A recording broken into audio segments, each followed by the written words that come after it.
Well, Store Nation, I have just finished interviewing Anne Ballard, and I literally had a page full of potential questions because I have different avenues that I like to go down with guests.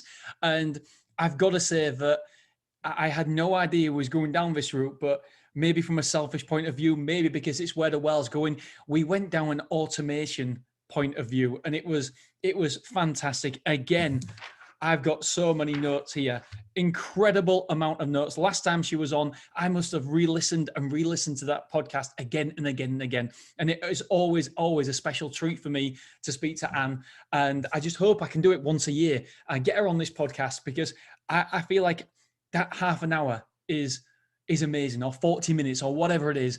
And so special thanks goes to Anne Ballard. Thank you so much for your time. I genuinely really appreciate it. It was an amazing experience for me.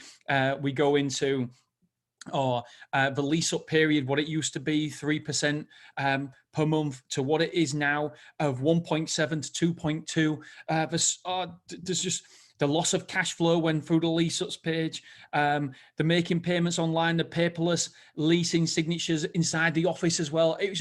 It's full of gold, absolutely full of gold. And I really thoroughly enjoyed it. And I know that you're waiting for this podcast, and all I'm doing is talking away. So here is Anne Ballard. Thank you, Anne, so much. Here she is. So Anne Ballard, thank you so much for your time again. Welcome to the Hacking Self-Storage podcast. How are you? I'm doing very well, and always great to see you, Dean. Thank you. Do you know what, Anne? I can't wait till we can actually meet up again when this COVID situation has finished. And I think I owe you a lot of drinks for your time and effort coming on these podcasts. So I know I said it pre-recording, but thank you very much for coming on. You're welcome. I'll expect tea, and in the States, I drink it iced with lemon. Yeah, I remember iced tea. You've got it, no problem. So, Anne, for people who don't know about you, can you just give us a little bit of background about Universal Storage Group, how long they've been operating, and how many sites you actually manage? Well, Universal Storage Group was a result of a merger of my company I founded 30 years ago called Universal Management Company, and another company out of South Carolina, and we did this 8 years ago. So Universal Storage Group's been operating for 8 years. We currently manage over 70 properties and have a consulting client base of another almost 20 properties. So it keeps us running all around the States when we can, and overseas when we can, but not, of course, last year. Yeah, sounds like it keeps you busy, and that's a heck of a lot of storage facilities to manage. It is. And we have a dynamic team. I'm telling you, every year we usually have an in-person manager summit here in Atlanta, Georgia, where they come from all over the country, and we have them for the weekend and training and awards and all of that. So this year, this month, as a matter of fact, we'll be doing 4 half days of a virtual summit and conducting our annual training classes, of course, virtually, since we're not able to gather all together. Yeah, it's a weird time, isn't it? Just everything seems to be changing. Just before I go on to any other questions, and I've briefly mentioned this in our emails. One of my friends, he was actually on the podcast last week, and Richard, and he runs a big removals company, and he's trying to get into self-storage. And he rang me up one day and goes, Dean, you won't believe it. I found the best book on self-storage. She's absolutely amazing. She's called The Hat Lady. I'm like, she's been on the podcast, buddy. She's coming back on the podcast. He's like, oh my God. She's an absolute legend. Please tell her what a legend she is. Well, tell your friend thank you very much, and I really appreciate that. You've got it. So with COVID then, the situation, what has been the impact in America on COVID? Is it kind of, I guess it's kind of mirroring what we're seeing in the UK? Yes, I think it is probably mirroring what you're seeing in the UK with, all of us wrapping up our 2020 numbers right now and tracking all that activity. What we saw was a pretty normal first quarter last year. And then in the second quarter, just pretty completely soft and still. We looked at our quarterly same-store sales increase, and I'll just quote those for you if that's okay, Dean. Oh, it's absolutely okay. And this is for our portfolio. We track our results versus the REITs, the Real Estate Investment Trust. And over here, that's Public Storage, Extra Space, Life Storage, and National. But we want to always beat them, and we always manage to. We're very proud of that. But for same store sales, we did 2.1% in the first quarter, then down to 1.3% in the second quarter. And like everybody else here, the third quarter was gangbusters. We jumped up to 5.4%. And then in the fourth quarter, we did another excess of 4%. So we were thankful and wondrous that it bounced back so well. But I think like all of us, we've been pushed to deploy technology faster than we had planned because of COVID. So it helped us in our resulting, we call it net operating income, NOI. I think you call it EBITDA. Yeah, EBITDA, yeah. EBITDA, after you pay the bills, so to speak. Yeah. And that's a number we track against the REITs as well. And so in first quarter, when the lockdown came, in our company projects, we'd already planned to go online full leasing, full rentals online. We had just been doing reservations before. So we deployed that instantly because thank goodness we had it ready. We put in Ring doorbells and gave the managers cell phones because before they had just the office phone. So this let our managers off site take a phone call and look and speak right with the person at the front door and walk them through getting reserved, rented, whatever the customer needed, whether a new customer or an existing customer. And of course, they can operate their gates remotely and do all sorts of things to help the customer get moved in. And so that was very helpful. And then we were already doing paperless leasing, thank goodness. So everything's contact free. The customer signs on a tablet that the manager doesn't touch. We had, of course, the distance spacing in the office. Some of the offices were not allowed to open for quite a while. For example, our California store, they still have special lockdown requirements going on. So we have to be very mindful in every municipality what that local government or state is saying to do and keep the managers informed. So we jumped on, of course, Zoom, like everybody's doing these days, with our managers the very first thing when the lockdown hit. And I'm telling you, it made a world of difference. We kept them informed, we kept them employed. As a matter of fact, last year they earned 2 different bonuses for their exemplary work during COVID and the lockdown, for keeping the business up, keeping the properties clean, and all of those things. And of course, getting them PPE, everything they needed to stay safe. It was difficult for a while to get enough mask and hand sanitizer and wipes and all the things that are required, to keep a tidy office and a healthy office.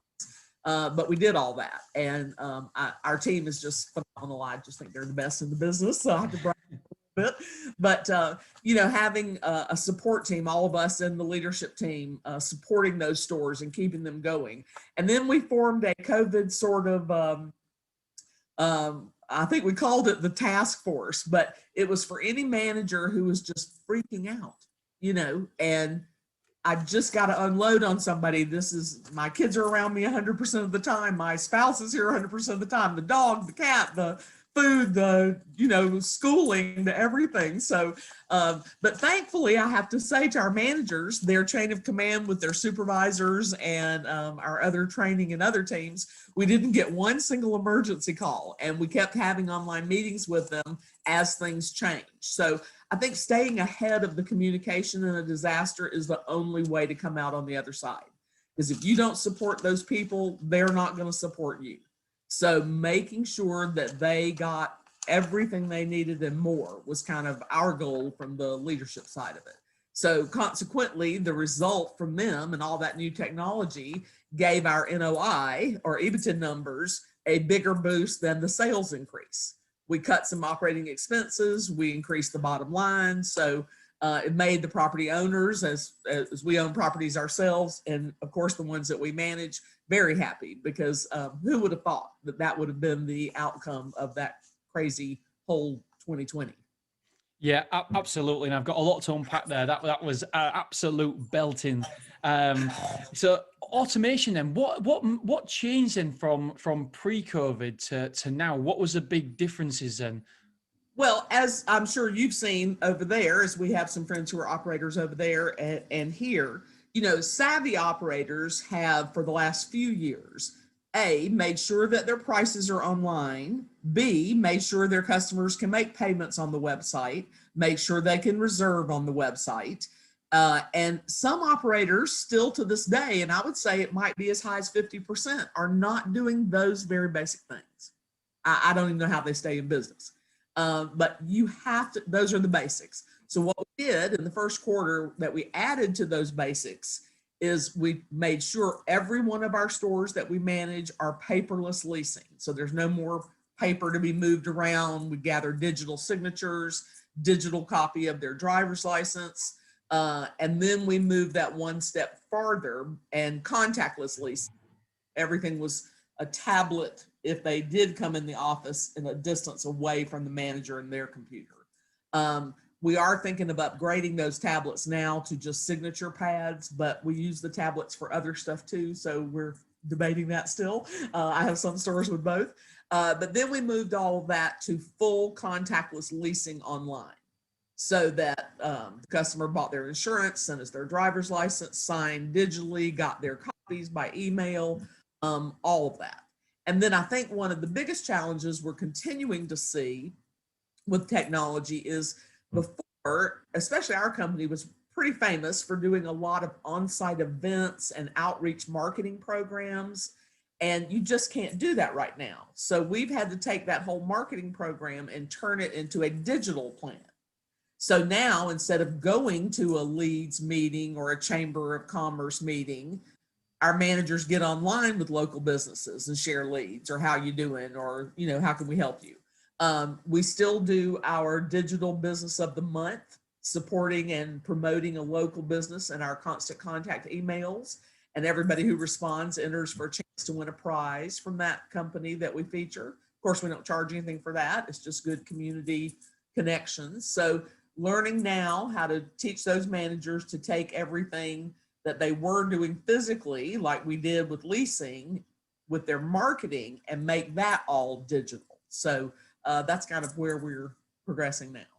That's absolutely fantastic, because I know in America you guys are a lot ahead of us.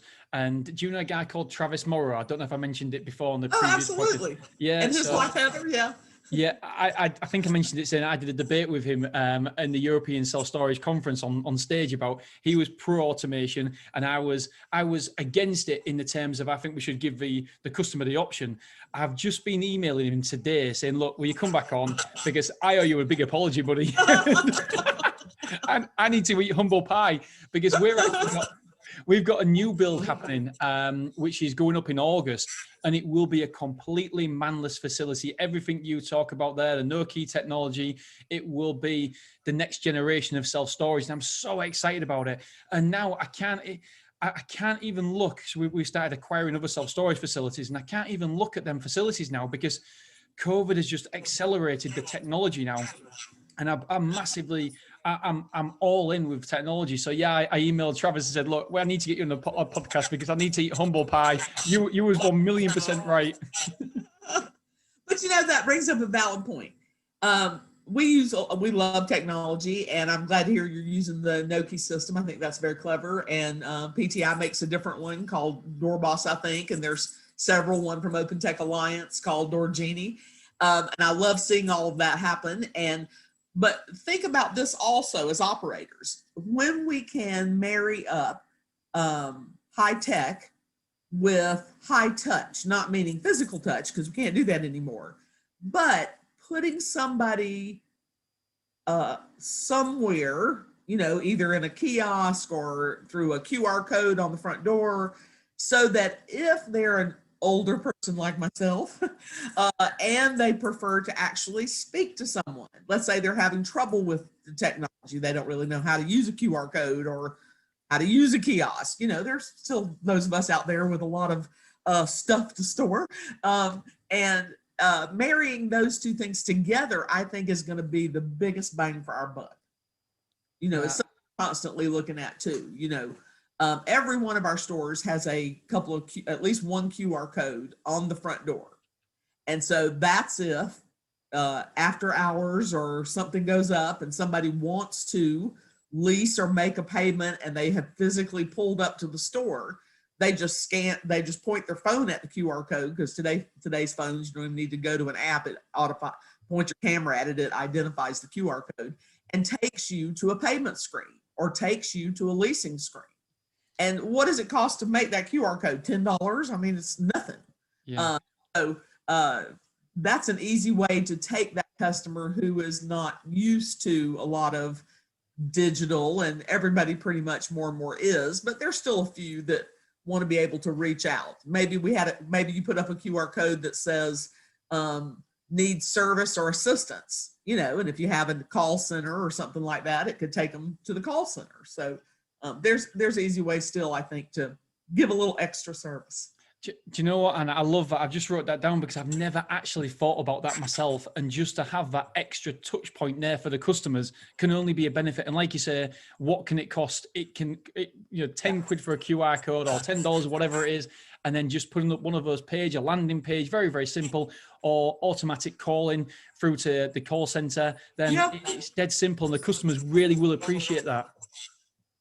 That's right. Because customers today, and I'm sure this is very true in your markets as well, they want to be able to do business when they can do business, and for most of them who have families, children, small children, of course, I don't have children, just a dog, but if it's 2 a.m. when they need to rent a unit or contact the facility, there better be a call center, some kind of messaging service, some way for them to be able to make that payment or sign up for auto debit with their credit card or change their address, because that's when I'm booking most of my travel. When we get to travel, it's after all the other work is done. It's usually late at night, sometimes right there on my iPhone. And, I want to be able to do it when I can get to it. And I think that's something for us to keep in mind.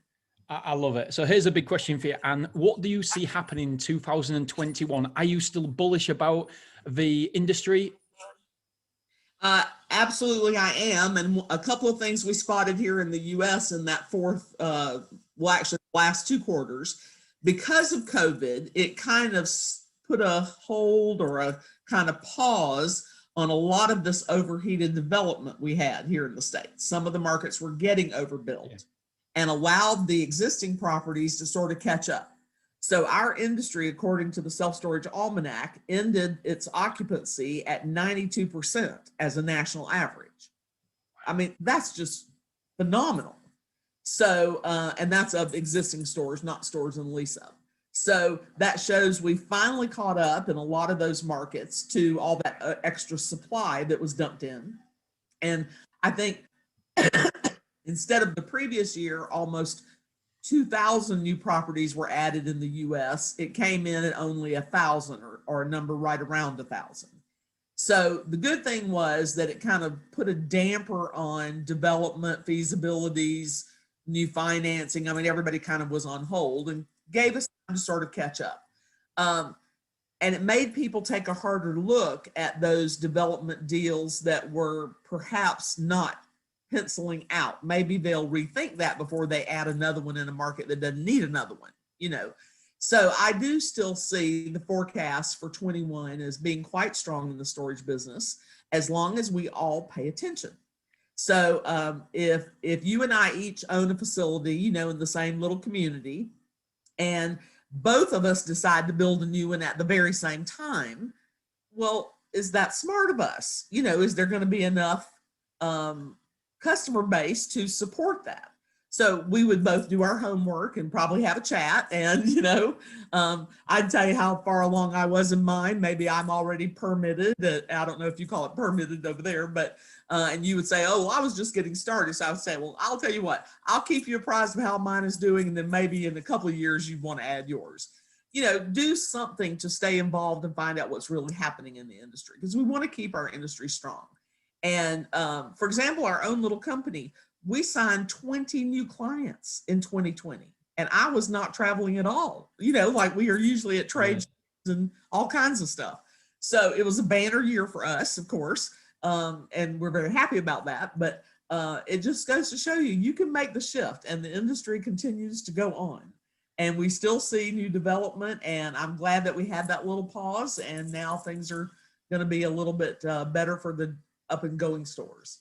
Yeah, and I completely agree with what you said about new facilities opening, because what I tend to see happening when I'm talking to people who are looking at developing another self-storage, they'll look at the current amount of square foot there is, but they don't include into their calculations what will happen when they put their extra 30,000 square foot of self-storage there. They don't put that in the calculations. They'll leave that part out and think, oh yeah, it's fantastic. But then obviously with you putting an extra 30,000 square foot there, you're diluting the area, you're diluting the need for self-storage in that area. Yeah, our feasibility studies over here are probably much more intricate maybe than they are where you are. And not only are we including what we're planning for the customer, but we're also researching, does anyone else in our market have a permit? Have they submitted a plan? Because we've got to keep up with all that. We use a company called Radius Plus to generate those development and tracking projects, and look at rental rates. And rental rates, after tanking in the second quarter, and the REITs were all forced to get their rates back up and quit lowering them to buy occupancy for all those too many stores they put out there. So finally we saw rates starting to come back up. But I would say overall for us, the rates were down across the board, probably an average of 8 to 10% last year. Yeah. So you mentioned that it's across the board, it's 92% occupancy, but that doesn't include facilities that are in the lease up stage. How long is a lease up stage that you count in America? It's very different than it used to be. Used to be, you could pretty much say, oh, you'll lease up an average store, which for us is about 65 or 70,000 net rentable feet at about 3% a month. That is, and you'll get to stabilization probably in year 3, maybe month 24, month 30 or something like that. Now the lease up rates are probably somewhere between 1.7 and maybe 2.2% a month. So it's very different than it used to be. And this is for most of the top markets, and you'd have to get very rural and very a very small market for it not to be the case, I think. So the lease ups do take longer than they used to. You need to plan on that negative cash required to carry the project. You need to see, is it really going to pencil out to a good rate of return? I'm still working on a couple of projects that I've been involved in more than 5 years, just trying to get the developer's dream to pencil out. So you have to do a lot of different versions, layouts, unit mixes, keep up with the market, all of that, just to make sure you know what you're actually doing. Yeah, absolutely. I've just realized that when I was doing my feasibility, if you like, and my cash flow forecast, which I've been doing all day today, and I absolutely love it, just playing around with numbers and stuff. And what most people do forget is that lease up period when you've got a negative cash flow just with your rent, with your rates, with your staffing, and it really does. It costs a lot of money. But for me, the more hurdles that I've got to jump over, the harder it is, the better, because then it's the higher the barrier to entry, and then I will have less and less competition. Absolutely. And, finding those markets with high barriers to entry here in the US are pretty much where the savvy developers are going.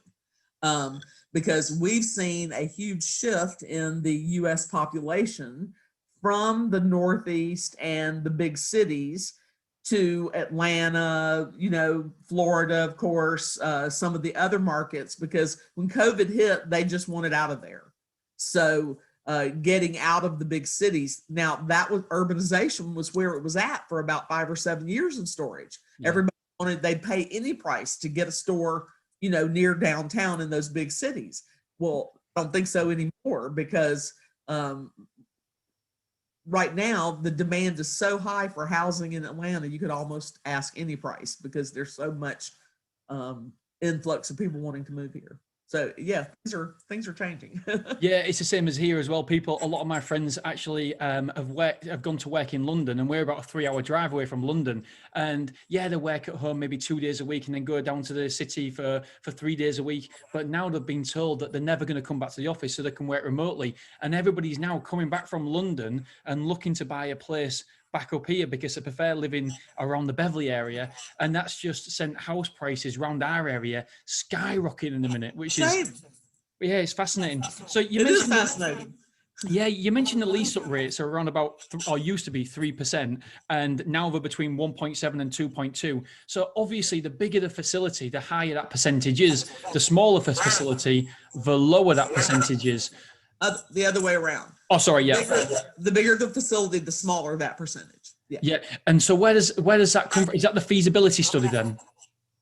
Well, that comes from my tracking of our own stores lease ups and my client stores lease ups, what we actually experienced in 2020, and reading everything I can get my hands on from the different brokers and the people who are selling these properties, and they have to track it as well. So, yeah, and our COO, David Dixon, who does our pro formas, he absolutely used to do, pretty much 3% lease up for a climate control. Well, now he might not do that, depending on all the things we bring him in the study. So, and bless him for being so good at this, but each unit type that we give him leases at a different rate. That's something I think you're going to start seeing more and more. Like we were lucky enough this year as well to win our 12th Facility of the Year award for a national competition and international competition from Mini Stories Messenger. And that was a store I designed that's south of Atlanta. It's about 40 minutes south, and it's called Brick House Self Storage. Well, we included incubator offices. That's a little 10 by 10 or 9 by 12 or some office suite only that shares a conference room, shares restrooms, shares a coffee bar. We added contractor bays. Those are 20 by 30s that are taller, so they can pull their panel vans and work trucks in there after hours. And of course, we had climate and non-climate and drive-up climate. Drive-up climate is a very hot commodity here in America right now. It means they don't even have to go inside the door. They open, it's a climate control unit. So we are seeing that we have an obligation in planning these facilities to diversify the product type for a faster lease up. And that store is already in its phase 2. It just opened last fall, and we're already into phase 2 because it's gone so well. So we must stop just doing multi-story, all climate buildings, because that's what we think is the simplest, easiest. Let's do that. And think about what other kinds of customers do we want to make for a long-term, not so volatile customer base. And I think we need to go after more small business people. John McGlynn does that at his stores, and I worked with him over in Glasgow. So I'm happy to see that. I think his big Paisley location has lots of work environment in it, and I think some of his others do too. Oh, they're fantastic sites. Yeah, John McGlynn's. Yeah, absolutely brilliant. So if you had one bit of advice for people in the self-storage industry who has a facility right now, what would it be? Would it be to focus on automation more? Would it be focused on customer care? Which direction would you go? You're exactly headed in the right direction. Number one, automation. Look at everything you do. Is there a technology that can help you do this faster, better, more reliably, make the customers happier and save you money? Because it helps save you money. Low-cost technology is out there by the scoop loads. Number two, your managers have to be the best trained, the best customer service, because we rely on them to raise the customer rates, keep the place very tidy, and make customers happy to pay a higher rate because we continue to improve, which is number three. Continuous improvement is the name of the game for an existing operation. If you don't, in 5 years, you're going to be dead in water because you'll be outpaced by everyone else. And customers don't care if a property is 40 years old. If it's super clean, if it's well managed, the manager is great, and they've kept up with technology. So, don't let your property become obsolete because you were too lazy. Oh, I absolutely love that. And Noki and Janus actually sponsor the podcast now as well, which is fantastic and perfect for this talk what we've actually had. So, Anne, I've got 5 quick questions to finish off and 1 sentence answers. What's the best advice you have ever received? There's nothing worse than a pretty good manager. Oh, that is fantastic. Yeah, good is the enemy of great. I love it. What's a daily habit that contributes to your success? Giving up sleep for a 2-hour bath. Oh, and recommend 1 book as well as your own. Oh my goodness. There's so many great ones. Oh my goodness. I've just finished reading so many, it's hard to just pull out. Yeah, I'm like you, Anne. While you think of it, here's a question for you. What scares you? Laziness scares me. You sound like my dad. Yeah. If I asked your 5 closest friends your superpower, what would they say? Oh my goodness. Energy, enthusiasm, probably I'm pretty fast on my feet. I'm a good problem solver. So I think those might be the things that they would say. I love it. I love it. Absolutely. I completely agree as well. So if people wanted to find out more about you and your company, Anne, where would they go? They would go to universalstoragegroup.com and they can check me out, Anne Ballard. Just Google me. I'm the hat lady. I do lots of articles for different magazines. I super love spending this time with you doing podcasts, and I've done several of those. So just search me out. I'm out there. You can find me. And once again, I just want to say thank you so much for your time, and hopefully we get to see each other at the ISS show in July, just after my 40th birthday in Vegas. So will you be going there, Anne? I'm not going to be going to that one. I'll probably do the fall ones, but my team will be there. So make sure you go by and say hello to them. I will do. Yeah, I want to go to the Hawaiian one. I promised my mum, but I'm going to take her to the Hawaiian one with Troy in October. Yeah, Tron would love that. He's another great guy in storage. He's fantastic. Yeah, he's been on the podcast. Great guy. Well, Anne, thank you so much for your time. I really, really appreciate it. It's always a pleasure, Dean. You just let me know anytime I can chat with you. Well,